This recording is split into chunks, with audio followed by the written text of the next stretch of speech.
Hello students, कैसे हैं आप सब। आई होप आप सब अच्छे होंगे। आईसीटी वर्चुअल क्लासरूम में आप सबका स्वागत है। मैं विकास। बच्चों, क्लास 10th का मैथ्स कर रहे हैं हम। चैप्टर है आपका क्वाड्रेटिक इक्वेशंस यानी द्विघात समीकरण। तो यहाँ पे बच्चों आप क्या सीख रहे हैं, क्वाड्रेटिक इक्वेशन को सॉल्व करना सीख रहे हैं। पहले तो आप उसको बनाएंगे, क्वाड्रेटिक इक्वेशन बनाएंगे, उसके बाद उसको हल करना है। तो चलिए क्वेश्चन पे चलते हैं हम डायरेक्ट। और ये एक क्वेश्चन है आपके लिए जिसमें कुछ कंडीशंस आपको दी गई हैं। देख पा रहे होंगे आप कि इसमें कुछ कंडीशंस आपके सामने हैं जिनकी मदद से आप क्वाड्रेटिक इक्वेशन यहाँ पे बना देंगे। ठीक है, तो क्वेश्चन पढ़िए, पहले समझिए, उसके बाद सॉल्व करेंगे। A cottage industry produces certain number of pottery articles in a day. It was observed on a particular day that the cost of production of each article in rupees was 3 more than twice the number of articles produced on that day. If the total cost of production on that day was rupees 90, find the number of articles produced and the cost of each article. तो यहाँ पे आपको ऐसा कुछ बोला जा रहा है कि एक कुटीर उद्योग एक दिन में कुछ बर्तनों का निर्माण करता है। एक विशेष दिन यह देखा गया कि प्रत्येक नग की निर्माण लागत रुपयों में उस दिन की निर्माण किए गए बर्तनों की संख्या के दुगने से 3 अधिक थी। यदि उस दिन की कुल निर्माण लागत 90 रुपए थी तो निर्मित बर्तनों की संख्या और प्रत्येक नग की लागत ज्ञात कीजिए। तो दो चीज आपको बतानी है और कंडीशन कुछ आपको यहाँ पे गिवन है। ठीक है, किसी विशेष दिन, यहाँ से जब आप पढ़ेंगे इसको ध्यान से तो आपको कुछ कंडीशन दी गई है कि भाई प्रत्येक नग की जो निर्माण लागत है उस दिन के निर्माण किए गए बर्तनों की संख्या के दोगुने से 3 अधिक है। मान लीजिए एक पर्टिकुलर दिन में x बर्तन बनते हैं तो उसका दुगना कितना हो गया 2x, और उससे 3 अधिक मतलब उसमें 3 और जोड़ देंगे। तो ऐसी कुछ कंडीशन आपको दी गई है। तो कुल निर्माण लागत भी आपको दी गई है उस दिन की। तो इसकी हेल्प से आप क्वाड्रेटिक इक्वेशन फॉर्म करेंगे एंड फिर इसको सॉल्व करेंगे। तो फटाफट नोट डाउन कीजिए और इसको सॉल्व कीजिए।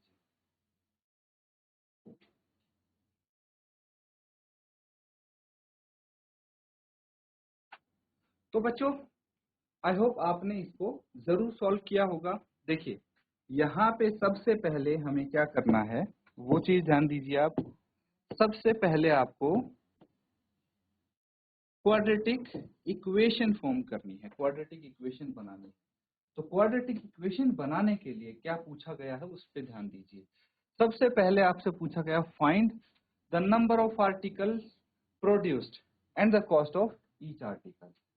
तो मान लेते हैं, देखिए कंडीशन में भी आपको क्या दिया गया है, एक विशेष दिन है देखा गया है कि प्रत्येक नग की निर्माण लागत कितनी दी गई है, उस पे कंडीशन दी गई है उसके निर्माण किए गए बर्तनों की संख्या के अनुसार, उसके रिस्पेक्ट में। तो जो बर्तन निर्माण किए गए हैं उसकी संख्या को हम x मान लेते हैं, है ना। Let the number of articles,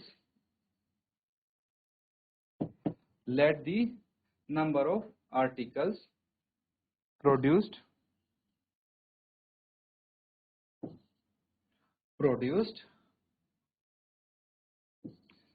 in a day। एक दिन में कितने आर्टिकल्स प्रोड्यूस हुए, x आर्टिकल्स मान लेते हैं। ठीक है, x जो बर्तन है उनका निर्माण किया गया एक दिन में। ठीक है, अब देखिए कि लागत कितनी होगी, है ना, ये चीज पूछी गई है। It was observe on a particular day that the cost of production of each article was 3 more than. तो हर एक आर्टिकल की जो कीमत है वो कितनी होगी वो लिख लीजिए। Cost of production of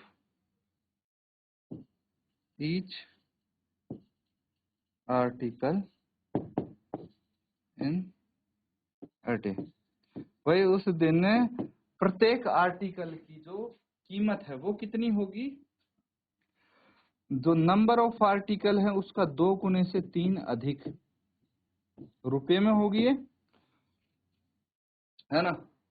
3 more than twice the number of articles, यानी बर्तनों की संख्या के 2 गुने से 3 अधिक, वही किया है मैंने। तो यहाँ पे नोट डाउन कर लीजिए। अब लिखेंगे इट इज गिवन, ये दिया है कि production on that day was ₹90। ठीक है, तो यहाँ पे आप ये भी लिख सकते हैं बच्चों, ऑन दैट डे। ठीक है, और यहाँ भी आप लिख लीजिए प्रोड्यूस्ड ऑन दैट डे। ठीक है, उस दिन एक्स आर्टिकल प्रोड्यूस हुए, जिस दिन की बात यहाँ पे की जा रही है। और ये भाई एक आर्टिकल की कीमत है, हर एक आर्टिकल की। तो इसको नोट डाउन कीजिए, फिर हम आगे करेंगे और फटाफट इसकी इक्वेशन बना।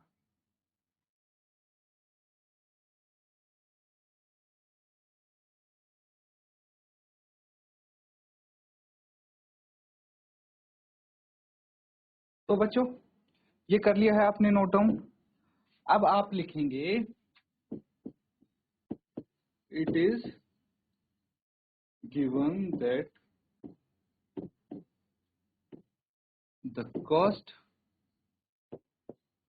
Of a article on that day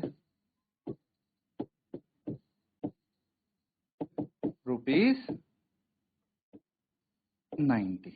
ठीक है, क्या यही दिया है कि भाई total cost of production on that day, total cost of production दी है। ठीक है, ये प्रोडक्शन ऑफ ईच आर्टिकल है, एक आर्टिकल आप लिख सकते हैं, या फिर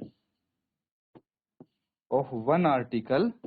और यहाँ पे बच्चों आपको दी है एक आर्टिकल की नहीं, given that the total cost of articles on that day. ठीक है, आर्टिकल्स की टोटल कॉस्ट 90 रुपए है। यही तो दी गई है कि भाई if the total cost of production on that day, जितने भी आर्टिकल बनाए गए सबकी मिला के टोटल कॉस्ट कितनी है, 90 रुपए है। क्लियर है। और यहाँ पे देखिए एक्स आर्टिकल बनाए गए और एक आर्टिकल की कीमत 2x + 3 है, तो टोटल कीमत कितनी होगी सारे आर्टिकल की। मान लीजिए उदाहरण के तौर पे मैं आपको समझाने की कोशिश करूंगा। मान लीजिए 10 आर्टिकल बने हैं, ठीक है, 10 बर्तन बने हैं उस पर्टिकुलर दिन पे। ठीक है, और एक बर्तन की कीमत है 5 रुपए, एक बर्तन की कीमत 5 रुपए, कुल बर्तन 10 बने हैं, तो टोटल कितने रुपए हो गए, 10 गुना 5 मल्टीप्लाई करेंगे ना इसको, तभी तो टोटल कीमत आएगी उस दिन जो बनाए गए बर्तन हैं उनकी। ठीक है बच्चों, तो ये चीज आपको ध्यान रखनी है। अब इसको हम अप्लाई करेंगे तो कैसे करेंगे, देखिए देयरफॉर x तो आर्टिकल है एंड 2x + 3 हर एक आर्टिकल की कीमत है और टोटल कीमत 90 रुपए है। ये इक्वेशन यहाँ से आ गई है, मल्टीप्लाई कीजिए इसको, 2x² + 3x - 90 = 0। ये होगा कि नहीं होगा। तो ये आपकी क्वाड्रेटिक इक्वेशन आ गई। क्या आ गई, क्वाड्रेटिक इक्वेशन आ गई। इसको हल करना है with help of factorization method. Factorization method की मदद से हल करेंगे इसको। तो फटाफट देखिए हमने क्वाड्रेटिक इक्वेशन निकाल ली है, उसके बाद क्या करना है, a × c, ये करेंगे आप 2 × -90, कितना आ गया, -180। तो हमें ऐसे फैक्टर्स बनाने हैं जिनको प्लस या माइनस करके तो आप 3 ला सकें और मल्टीप्लाई करके -180 ला सकें।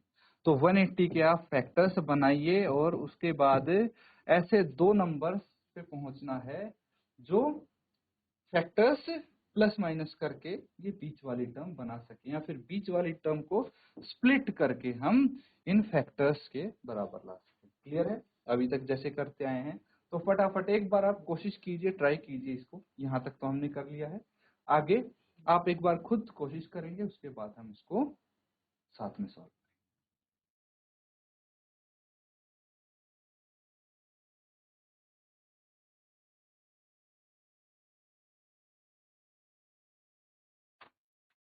तो ठीक है बच्चों, आपने ट्राई किया, बहुत अच्छी बात है।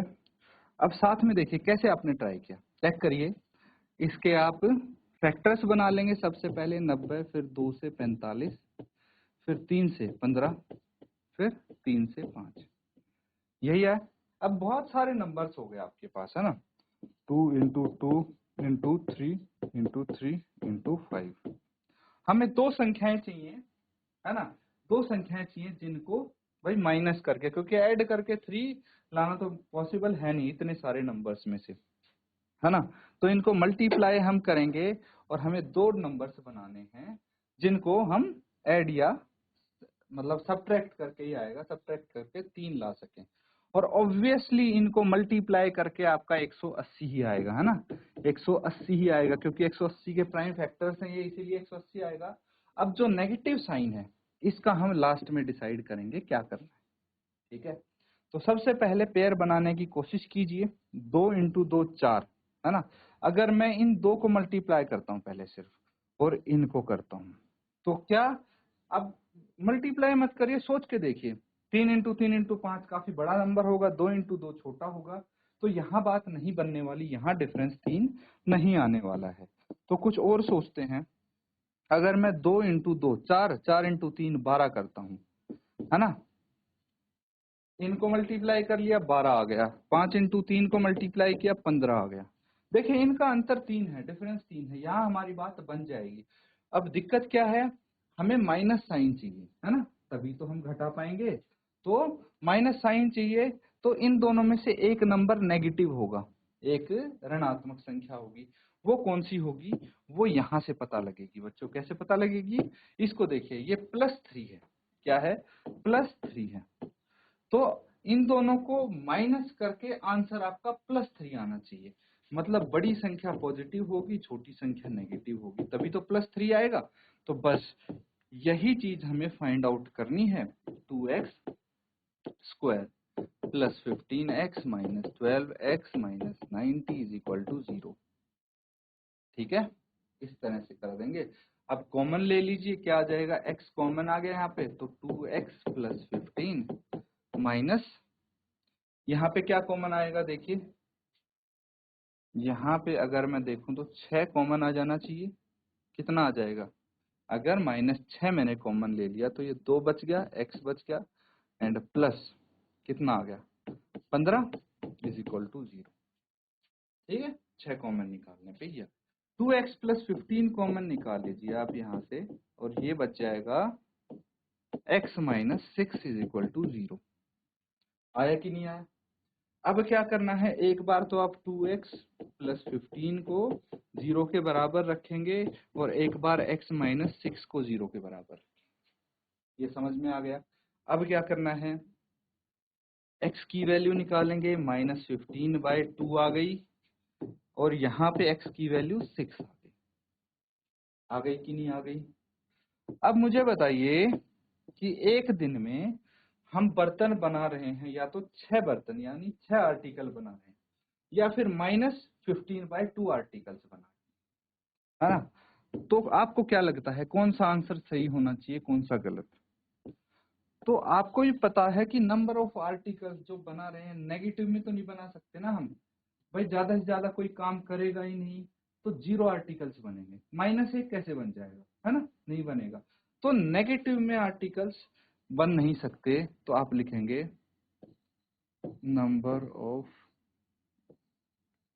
आर्टिकल्स प्रोड्यूस्ड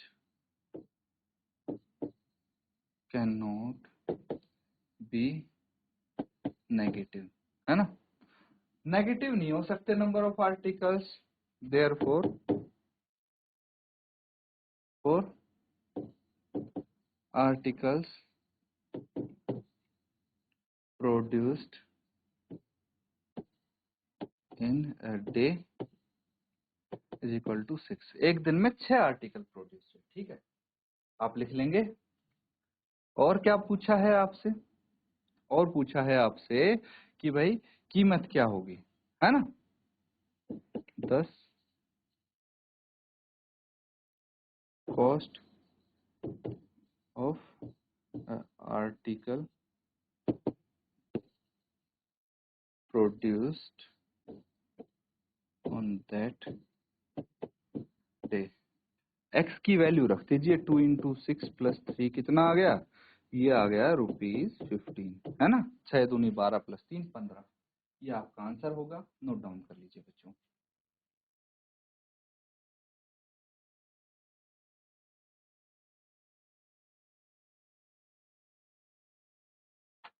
तो ठीक है बच्चों, देखिए हमने काफी प्रैक्टिस कर लिए हैं।